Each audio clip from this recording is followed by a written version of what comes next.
For me, Mindanao now is a collection of cultural differences and, a lot of stories to tell. And so, I think these stories, our culture, and our traditions will weave us into the betterment of Mindanao Puhon.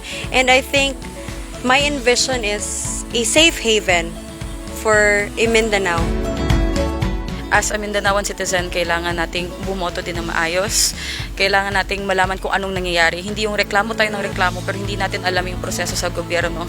And yun ang tama na development, na tayo involved din tayo. Hindi lang na makita natin sa infrastructure or sa universities na nabibuild, pero dapat galing sa atin. And if tayo lahat sa Mindanao, kaya natin yung ma-achieve, I think yun talaga ang Mindanao Puhon, mulat na Mindanao.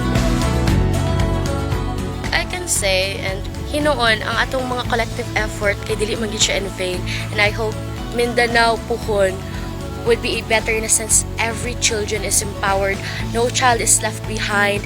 We care about our environment, we strive to empower others, and we can beautifully live with one another, empowering one another. They say kasi ma'am na ang youth daw parang mga entitled daw, parang malalaki daw talaga ang ulo ma'am.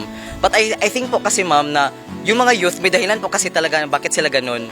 Gusto talaga nilang mag-participate ma'am. Gusto talaga nilang maging parte ng pagbabago good ma'am. Na aside from the LGU, katuwang din nila yung youth sector talaga sa pagbabago good ma'am.